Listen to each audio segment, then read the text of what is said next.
అందరికీ నా హృదయపూర్వక నమస్కారాలు.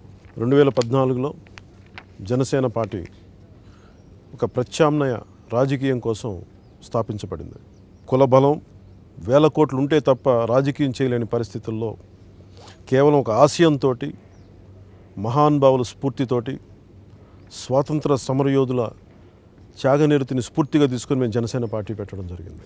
డబ్బు ప్రమేయం లేకుండా సైద్ధాంతిక బలంతో ఎదుర్కోగలం. ఈ డబ్బు వేల కోట్ల డబ్బున రాజకీయ నాయకులు ఎదుర్కోగలం, కుల బలంతో ఉన్న రాజకీయ వ్యవస్థను ఎదుర్కోగలం, మార్చగలం ఒక నమ్మకం మమ్మల్ని ఇక్కడ దాకా తీసుకొచ్చింది. దాని ఫలితమే ఈ రోజున మొన్న జరిగిన పంచాయతీ ఎన్నికల్లో 27% ఓటు సాధించడం, 85% పంచాయతీల్లో పోటీ చేయటం, 65% పంచాయతీల్లో జనసేన ద్వితీయ స్థానానికి రావటం, దాదాపు 10 నుంచి 12% పంచాయతీల్లో మేము కైవసం చేసుకోవటం, అనేక వేల మంది వార్డు మెంబర్లుగా గెలవటం, వందల సంఖ్యలో సర్పంచ్లు ఉప సర్పంచ్లు గెలవటం, ఇవన్నీ మార్పుకి సంకేతం. అలాగే ఈ నెల 10వ తేదీన 12 నగర మున్సిపాలిటీలకి, 75 మున్సిపాలిటీలకి, నగర పంచాయతీలకి ఎన్నికలు జరగబోతూ ఉన్నాయి. గతంలో లాగే పంచాయతీ ఎన్నికలకు ఎలాంటి దాష్టికం చేశారో వైసీపీ నాయకులు, ఎలా బీభత్సాన్ని సృష్టించారో దానికి 10 చేశారు. ఈ మున్సిపల్ ఎన్నికలకి ఎవరిని నామినేషన్లు దాఖలు చేయనివ్వలేదు, ఇబ్బందులు పెట్టారు. కాకతీరిన రాజకీయ పార్టీలు సైతం వీళ్ళ ధాటికి నిలబడలేకపోయారు. జనసేన అభ్యర్థులను కూడా చాలా బెదిరించినా కానీ యుద్ధం చేయగల రక్తం జన సైనికులదే. దాష్టీకానికి ఎదురొడ్డి నిలిచే రక్తం జన సైనికులదే. ఆ యువ రక్తమే ఈ రోజున ఈ మున్సిపల్ ఎన్నికలకి బలంగా ఎన్ని బెదిరింపులున్నా కానీ, ఎన్ని ఒత్తిళ్ళకి చేసినా కానీ లొంగకుండా ఈ రోజున ఎన్నికల బరిలో నిలబడ్డాం. జనసేన ఈ రోజున నరేంద్ర మోదీ గారి నాయకత్వంలోని భారతీయ జనతా పార్టీతో కలిసి సంయుక్తంగా ఈ 12 నగర మున్సిపాలిటీలకి, 75 నగర పంచాయతీలకి కలిసి పోటీ చేస్తున్నాం. రాష్ట్రానికి ఒక దిశానిర్దేశం లేకుండా పోయింది విభజన నుంచి. దీని ఒక మార్పు రావాలి, మేము బలంగా అండగా నిలబడాలనే ఉద్దేశంతో ఈ కలయిక జరిగింది. దానికంటే ముఖ్యంగా వైసీపీ ప్రభుత్వం వస్తే మేము మద్యాన్ని నిషేధిస్తామని చెప్పిన వాళ్ళు ఈ రోజున ప్రభుత్వం ద్వారా మద్యాన్ని అమ్మించే పరిస్థితి. ఈ పరిస్థితి చూస్తూ ఉంటే గుండె తరుక్కుపోతూ ఉంది. ఒకవైపు ప్రజాస్వామ్యంగా ఎవరన్నా సరే నాకు అన్యాయం జరిగింది అని చెప్పుకుందామంటే వాళ్ళ మీద దాడి చేసే పరిస్థితి. సరే నాకు కాదు, నాకు కూడా హక్కు ఉంది, ప్రజాస్వామ్యం నాకు కల్పించిన హక్కు, నేను ఒక వార్డు మెంబర్గా నిలబడచ్చు, లేదంటే నేను ఒక కౌన్సిలర్గా నిలబడచ్చు అంటే వాళ్ళు విత్డ్రా చేసుకోమని అనేక రకాల భయాలు, బెదిరింపులు, కిడ్నాపులు, దాడులు, రక్తపాతం, ఇలాంటి పరిస్థితుల్లో మేము నిలబడి ఉన్నాం. ఇలాంటి వైసీపీని ఇలాగే వదిలేస్తే, చేతులు కట్టుకొని కూర్చుంటే చాలు వీళ్ళు ఇంకా పెట్టిరైపోతారు. ఎదురొడ్డే మనుషులు లేదంటే వీళ్ళ దాష్టికానికి అంతుండదు. అందుకని మేమందరం కలిసి ఉన్నాం. మేము ఈ రోజున ఒక మార్పుకి, ఇన్ని వేల కోట్ల డబ్బున్న ఈ వ్యక్తుల సమూహానికి మేము ఎదురొడ్డి నిలిచి పోరాడుతున్నాం. ఈ రోజున బలంగా నిలబడి ఉన్నాం.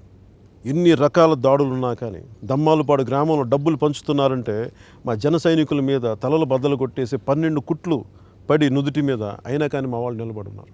అలాగే మొన్న పాలకుల నియోజకవర్గంలో ఏనుగువాని లంక గ్రామంలో మా కార్యకర్త, మా జన సైనికుడు విజయభాస్కర్ పైన స్థానిక వైసీపీ నాయకులు ఇంటికి తీసుకెళ్ళి దాడి చేసి విచక్షణ రహితంగా కొట్టినా కానీ మేము నిలబడి ఉన్నాం.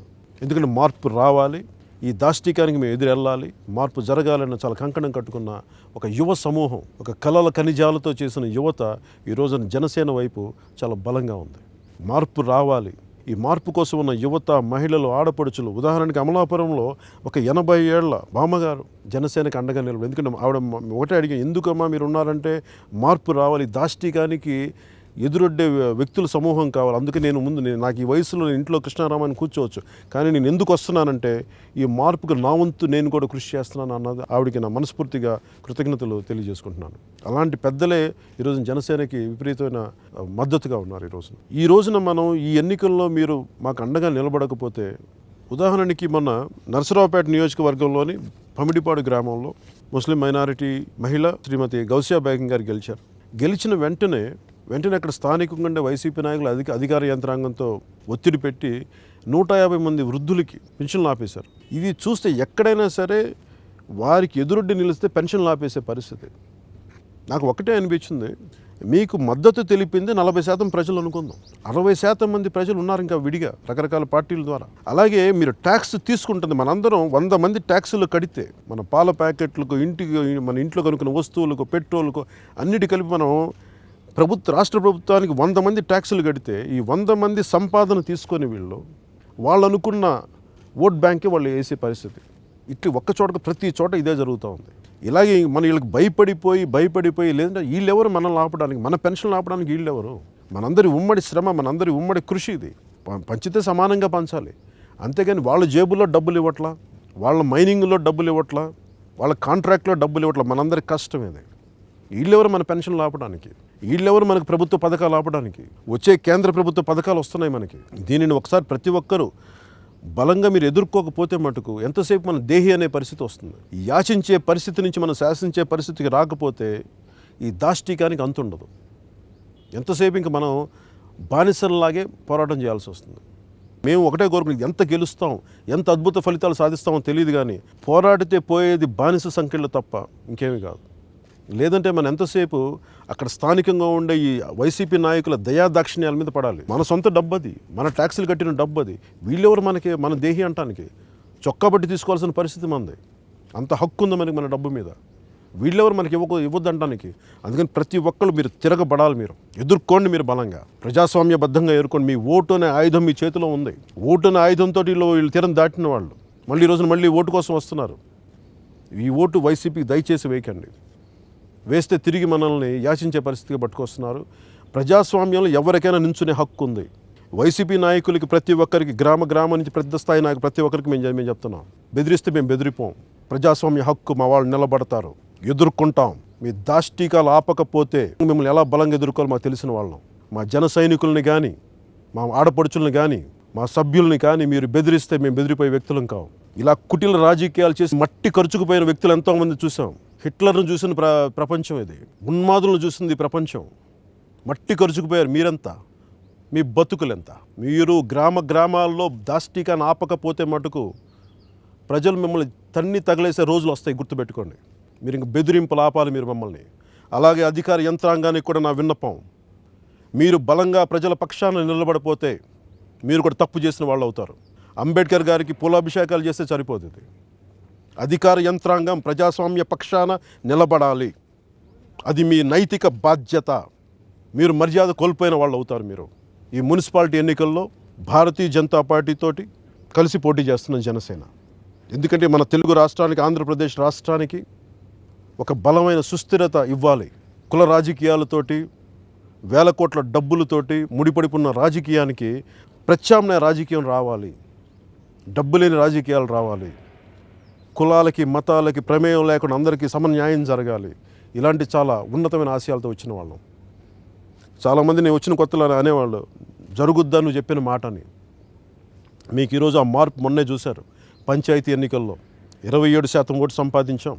దాదాపు 1200 పైచులకు పంచాయతీలు కైవసం చేసుకున్నాం. 100 సర్పంచులు, దానికి మించి ఉప సర్పంచులు కైవసం చేసుకున్నాం. ఇదే మార్పుకి సంకేతం. అందుకనే వాళ్ళు భయపడిపోయి ఈ రోజున ప్రతి ఒక్కరి మీద దాడి చేసే పరిస్థితి, ముఖ్యంగా జనసేన మీద దాడి చేసే పరిస్థితి. దీన్ని మేము సమర్థవంతంగా ఎదుర్కొంటాం. అలాగే ఈ రోజున వైసీపీకి ఓటు వేయకపోతే వాళ్ళకి పెన్షన్లు తీసేస్తాం, ప్రభుత్వ పథకాలను తీసేస్తామని బెదిరింపులు అలా కొన్ని చేయడం, ముఖ్యంగా రెవెన్యూ అధికారులకి మేము విన్నపం చేసుకుంటున్నాం.